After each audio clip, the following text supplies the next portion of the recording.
Good afternoon from the Porsche Pro over here at Porsche of Ocala. And today we're finally going to be releasing the video on how to work your all-new 2024 Cayenne. Now the 2024 Cayennes did feature a facelift and of course features quite a lot of technology changes as well as performance changes on the car. But we're really not going to be focusing on that because as we know, this is a how-to video. Now today is going to be filmed with an absolutely beautiful car to play with. A 2024 Cayenne Turbo GT, 650 horsepower monster. This is the one that we have with the most equipment, so I can really feature a lot of the most things, how to work them. So of course, the first thing we're going to talk about is locking and unlocking the car. It's going to be the same for the previous Cayenne. Of course, we can do it via the key functions. Unlock, lock, and popping the trunk right over here. And on the underside of the key, we do have our panic button right there. But of course, we're mainly going to be using the comfort access controls, which allow me to unlock and lock the car without having to pull out the key, just by reaching for the door handle. And if you notice, I'm doing it by just like this. And then to lock the car, you just use one finger here. I see a lot of people, they try to do like a little pinch or something like that. And sometimes they confuse the car into thinking you're trying to unlock and lock at the same time. So one finger to lock, reach for the door handle like you're trying to open it to unlock it. And that's it. Simple as that. Gassing up the car, of course, we're going to come over here to the back of the car, and it's just the same as before. All you're going to do is just give a gentle little push on it. As long as the car is unlocked, this will open up for you, no problems at all. Of course, from here, twist it counterclockwise to pop it open, and set it in the little holder placed there for you. We do recommend, of course, only premium gas, at least 91 octane. I know Californians, we don't have not much 93 over there, so do with what you can. Popping the trunk, of course, it depends on equipment. This car does not have the kick to open feature, which would be done in between the two central fins over to the right. So it'd be right where this exhaust placement is. You would just do a fast forward and back kick. But for the most part, we're just going to give a gentle squeeze right under here. I apologize for the exhaust note, but that thing sounds amazing. While we're in the trunk, of course, if the car has the adjustable air suspension, we'll also have this little switch on the right-hand side on the trunk that allows me to raise and lower the rear axle on the car, and it's called drop frame. In case you have to load in something really heavy on the car, you press and hold this little button. It lowers the car down. And you just keep holding it until it's to your desired height. And you can see that gave us a little flash, so I guess you can't go any lower. And now the car sits a lot lower in the rear axle to help load in things a lot easier. Of course, we do have the spare tire underneath here. And then for closing the trunk, apologize the lighting, we have the left button, which closes the trunk, and then the right button would close then lock the trunk. The left button can also be how you adjust the height. So all you do is you manually grab the trunk and move it to the desired height you want. Let's say you want it at this height. And you press and hold this button right here until you hear an auditory tone and the taillights flash like that. And that means from now on, the trunk is only going to open up to that height. Really useful if you have a low garage. We're going to close that up there. This is going to be one of those shorter videos because we're not going to go through the setup process because I do need somebody's login in order to do it. So I'm going to wait for somebody to get a car and I'll be able to film that for you guys.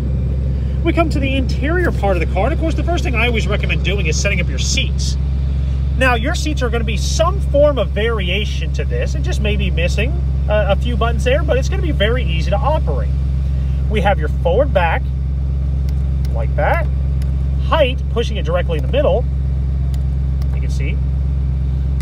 Or tilt of the bottom part of the seat is all done under this button right there. You're literally pushing it wherever you want it to go. We have the pitch of the back over here, which is pretty self-explanatory. Just moves it forward or back for the back. But then over here, this is going to be your thigh support. See, it's a little leg extension that comes out. This is going to be your thigh bolster, which is this little section right here. It'll squeeze in with an air cushion by pushing it in like so. And this is going to be your side bolster, which uses the side bolsters right here to also use an air cushion. And then we have our lumbar support right over here in 4 different directions. Pushing it forward extends it out. Up or down feels like it moves it up and down. And retracting it back is right over there. And if you have the massage seat function, which is only available on the 14-way seats, this little button right here, which right now it's kind of a dummy one, will actually pop up on your screen which massage you want and the level that you want. So pretty cool little hidden function. Over here to the driver's side is where we would adjust our mirrors. So left and right mirrors right there. Of course, we adjust it however you wish, and you're good to go. From there, you would come over and set it. So we hit set, then 1. Now, the thing is, you do want to make sure you're logged into the car before you do any of that, and that's that setup video, but usually the dealership's supposed to take care of that for you, so we're not going to worry about that too much. So we have our door locks, unlocking and locking the car right over here. We know how to set our seats, mirrors, and steering wheel there. We know how to adjust the mirrors there. Folding in the mirrors is going to be right here. This little guy locks the rear windows, and if you have the 4-zone climate control, it locks the rear doors and the ability to control the rear AC. It'll still be on, but they just can't adjust it from when it's at. Then we have our window control, self-explanatory there. Popping the trunk is using the left button, and if you press and hold the right button down, it'll close the trunk, but you got to hold it for the entire time. Popping your engine bay is down over here, and there is a latch on the front, but let's go and hop on in. I do have my helper over here, one of the other Porsche pros over here at Porsche of Ocala. He's going to be helping me film here in just a moment, so we have a better view of the screen. I'm going to go ahead and lower this little headrest here. On the left-hand side, as we have, is how to start the car. Before it was a twist key, but now it's just a push-button start, but still traditionally on the left-hand side. We have our headlights over here in automatic, and that's where you want to leave them. As long as you've seen the green auto, you're good to go. And you can see if you were to keep tapping it, you get this little sub-menu that pops up. And you just keep having to rapidly tap it until you get to where you want. And whatever you do, just don't leave it on that parking lamp section. That will drain the battery. So definitely don't want to do that. High beam operation is also very simple. Of course, it's going to be traditionally as it is. The left turn signal stop. You pull it towards you to flash. And push it away at nighttime to turn on your automatic high beams if, of course, you have them. Which most of the cars do because it is standard in the United States, which is pretty cool. If you're to push it forward again at nighttime, it will manually turn on the high beam. So just be a little wary of that. So for the most part, as long as you see the A there, you're good to go. Our cruise control is also going to be pretty easy, but they did change this a little bit. The control looks the same, but the operation is a little different. So what we're going to do is we still turn it on and off with this little button right over here. When you hit the button, you get this little pop-up, just like we did with the headlights. So what we're going to do is we're going to hit it until we get to the mode that we want. In this case, adaptive cruise control.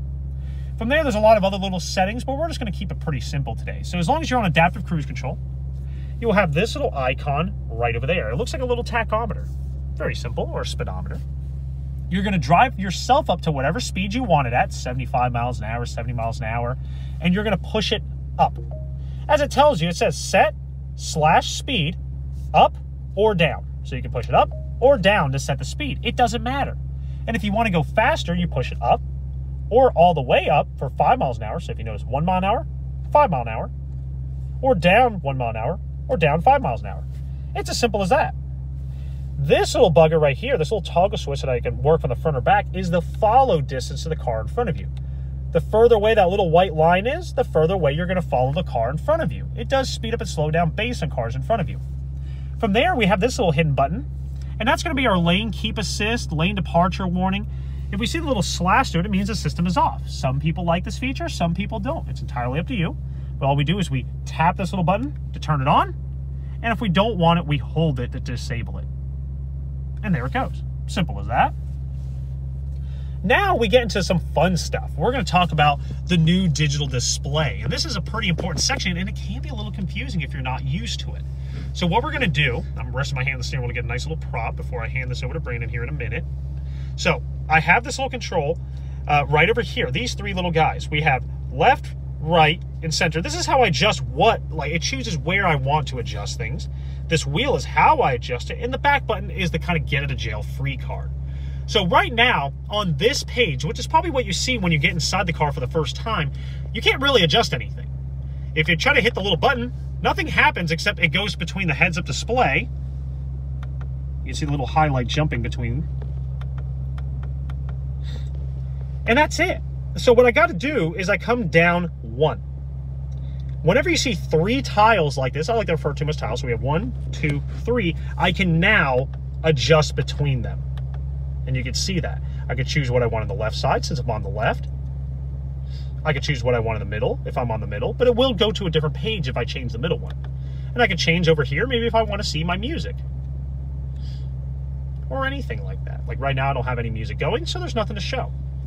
And now I'm on the heads-up display, but I'm going to come back to the middle. And you can see, anytime you see three tiles, Technically still 3. 1, 2, 3. I could adjust it. You can see that. Our map, still adjustable. The full map does not have adjustments. And then this page is the bare minimum. Well, this one's night vision, so we'll see the night vision page. Still adjustable because we have our 3 tiles. This page, we only have 1 tile, so it is not really adjustable. See, we can get a little bit of confusion. So what we're going to do is we're going to come all the way to the tippy top, and I, for the most part, come down 1 and leave it right there. And it makes it a whole lot easier to operate.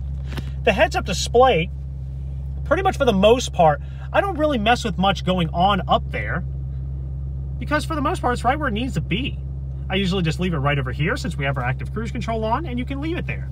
You can scroll through and change what you see in case you're tracking the car, or if you want a little bit more navigation stuff. See, we have a little compass right there and our cruise control stuff and a tachometer there. It's pretty nice. But for the most part, the only thing you're going to do over here is adjust the height, which is not done, luckily, in there. Coming over here to the left side of the steering wheel, we have our voice commands. Those still operate all the same. You hit the button, wait for the chime, and say what you want it to do. But now we have a new display on the left-hand side of the steering wheel. Whenever it says, I'm talking, you can't say anything. She's not going to listen to you. But when she says, I'm listening, obviously, she's going to listen to you. So, for example, find me the nearest Italian restaurant.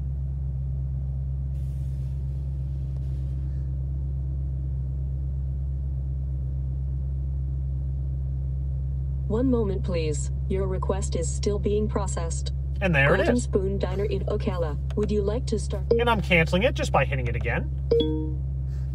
And there we go. I'm just going to let it exit out of that. On the left-hand side of the steering wheel, so we have our voice commands there. We have our volume switches right here.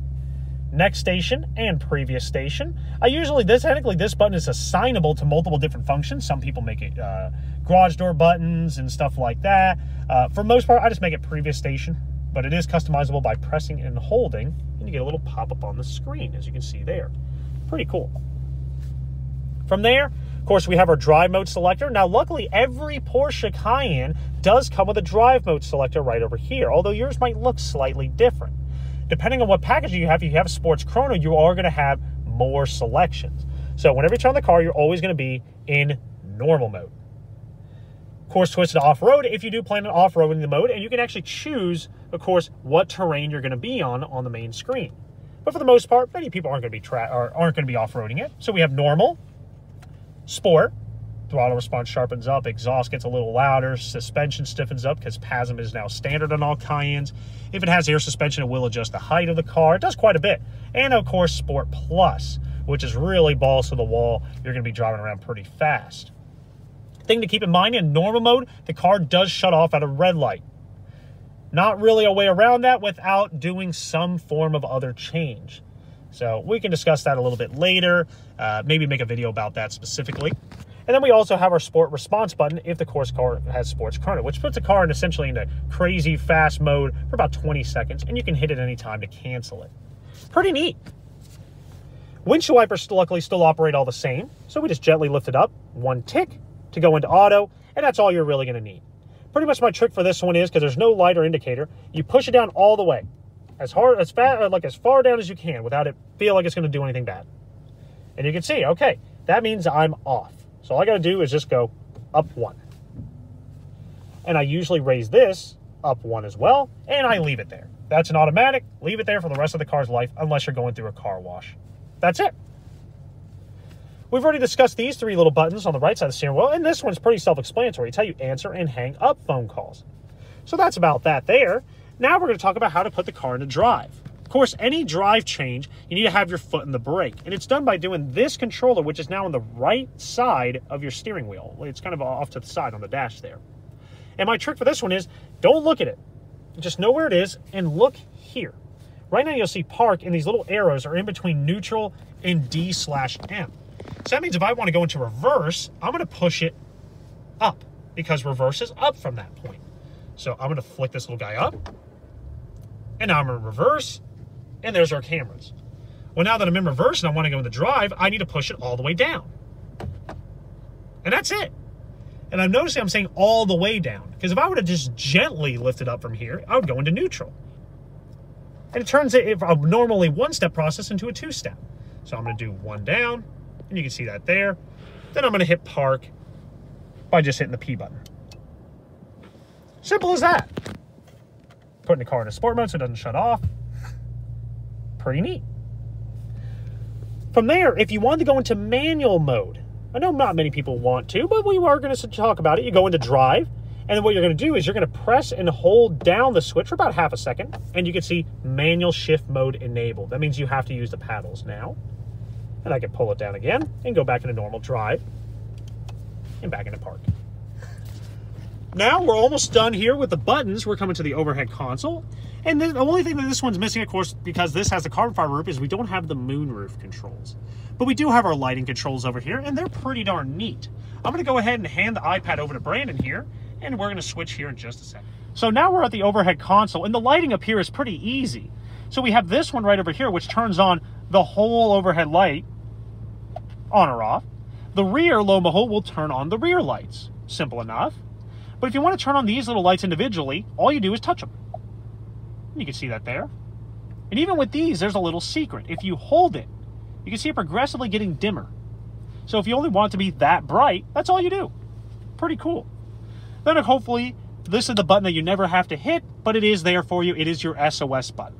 If your Porsche dealership set up your My Porsche account, also referred to as Porsche Connect account, they will know all your information. God forbid you have to use them. Flat tire, run out of gas, something happens, they'll be able to get you all taken care of. No worries at all. And we close that back up. Now we're going to come down to the AC buttons, and hopefully the glare isn't going to be too bad. We'll try our best to cover some of that glare for you. So the main controls are pretty easy on this. We have auto on both sides. Everything is going to be mirrored for the most part. So we have our auto, and anytime you see auto, the car's saying, we're going to maintain it for you. All you have to do is tell it the temperature you want. The car will adjust the fan speed and where the air needs to come from for you. So pretty simple. From there, we already know about the temperature control now. We have fan speed control over here, but you notice if I adjusted that, it took us out of auto. So you don't even need to mess with that. We have the central toggle, which right now we're on AC on, which is, at least in Florida, you always want that. Max AC by flicking it up, or no AC, which just means no compressor, is an off.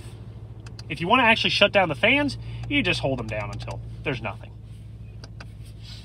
And that's it. Over on this side, we have our ventilated and heated seats, mirrored again on this side. Then we're going to get to some other buttons that are no longer mirrored. So, sync matches the passenger to the driver's side. Simple enough. No problems. Front and rear defrost. Also pretty darn easy there. We have air circulation right over here. And then we have a button that says Climate Menu. And Climate Menu pops up on our screen some other functions of the car. Because if you're in auto mode, where the air comes from is adjusted for you. But if you're not, you have to do it yourself. Air quality is over here. And you can see our particulate filter. This is all new stuff. It's pretty darn cool. It shows you the quality of the air outside. And you can see particulate matter, parts per million, 2.5. So very nice clean air today, outside and inside. Ionizer is on, because this one has it. Auxiliary vents. This is a seldom used feature, so we're probably going to go over, kind of skip this one today.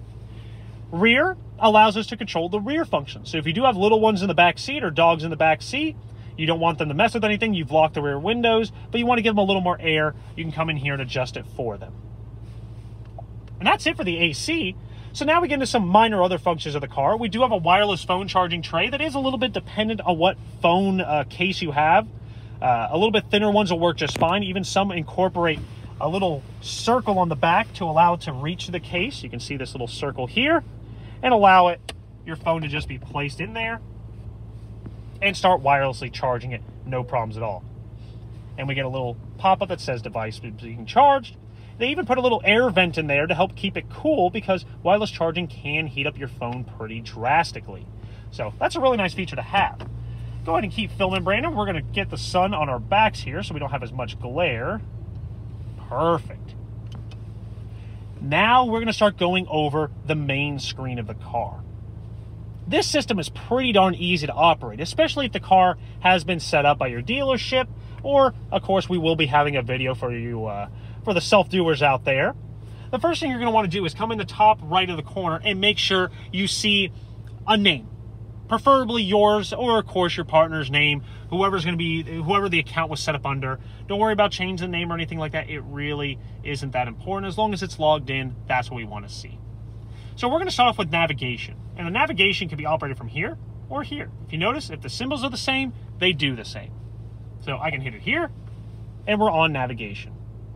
This page is pretty darn easy because we have search for destination. Well, that's all I'm really going to want to do is search for a destination. If it's someplace you've already been, it'll be a little list right under here, or you can add your home and work address if you wish to. I always recommend maybe not putting in your house number, but just your street. But for the most part, I'm just going to come over here to search and search for something.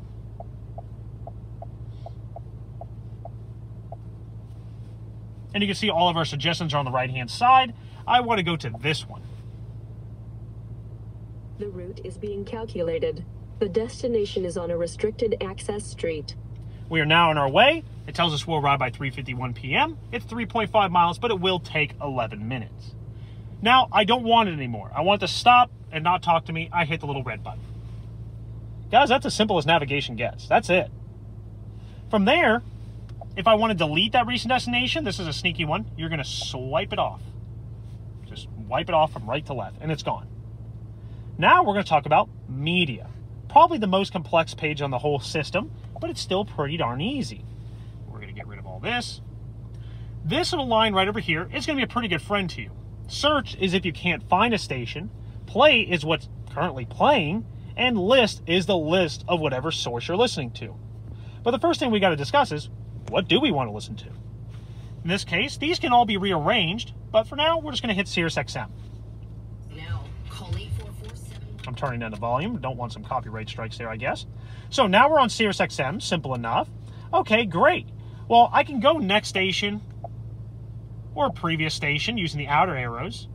I can rewind and fast forward stations right over here using the inner arrows, and I can even pause the music if I don't want to listen to it, or maybe I got to talk to somebody and I don't want the station to keep playing. I want to continue where I left off. I can also favorite a radio station right over here. But for the most part, what I do is I choose the source that I want to listen to, and then I just hit list. I hit all channels for satellite radio, and this is more of what you're used to. Here's your list of all the channels. You can favorite them, you can go to next or previous, and you can still pause it right there. No problems at all. Once you've saved a station you want to listen to, or add it to your favorites, and I come back to play, we'll notice this new source has popped up. It's no longer grayed out, and that's our favorites. That's about it. That's the most complex page on the whole car. It's just realizing you have fast forward or rewinding for satellite radio, play is what you're listening to, list is the list of all the stations. That's about it. The next page we're going to discuss very briefly, because my phone is not hooked up in the car, is phone. Your first phone you're going to be hooking up, you're going to be doing it from this page. All you do is hit start search, go to settings and Bluetooth on your phone until you see the car pop up. If you're learning the car for the first time, I always recommend no Apple CarPlay, no Android Auto for at least your first 2 weeks of ownership so you can get used to the main car system and not be confused between the two. It can really cause a lot of confusion if you're not used to it. That's about it for telephone. We have the little car page over here. There's not much to do in here because most of the stuff is changed by the drive mode selection right here. The only reason you come in here is if you want to disable auto start stop, so it doesn't shut off at a red light. But you have to keep in mind, you have to do this at every drive. There is no permanent way in the United States that a dealership can do to permanently shut off that feature. Assistance is all your safety stuff. We have our cruise control stuff right over here. I don't mess with any of that because that means the car is going to automatically speed up and slow down based on navigation information, speed limit information. I hate to say it, we're Porsche drivers. How often do we do 70 miles an hour on the highway? But we're going to hit additional functions, and you can see all your other safety features. You can see things like, of course, our lane change assist, which is our blind spot, our lane keep assist. We mentioned that one. Some people like it, some people don't. Intersection assist, of course, helps to prevent you from getting T-boned if somebody runs a red light. Distance warning if you start getting a little too close to somebody. Emergency stop is if you're driving and the driver becomes incapacitated, you can press and hold the park button from the passenger side and safely stop the car, but quite quickly. We can see, of course, letting you know occupant protection for airbags, as well as seatbelt warnings. Brake recommended if you're getting a little tired, you get a little wavy in your driving habits. It'll tell you, hey, maybe stop and take a break. Risk radar, I haven't even seen this one personally, so I'm actually a little curious what this is going to be. Perhaps maybe something in the road or anything like that, or something been reported that's a danger to somebody, maybe a rock slide or something that we don't have here in Florida. And then we have night view assist that the car is equipped with that, which is pretty cool. And as we saw, that's done in our instrument display over there. Trip computer is trip computers. Comfort is where we come to adjust the ambient lighting. That's about it. Folks, I do thank you very much for being a part of this video for us. A very brief overview of how to work your 2024 Cayenne. If you do have any questions on anything, please let us know. The passenger display, this one is equipped with it. We will probably do on a later video. I'm really hoping to have somebody that's interested in what's called screen hits that allows us to stream movies onto the car. Allow us to actually use their account so we can log it in, because I don't really have a way to showcase it without it.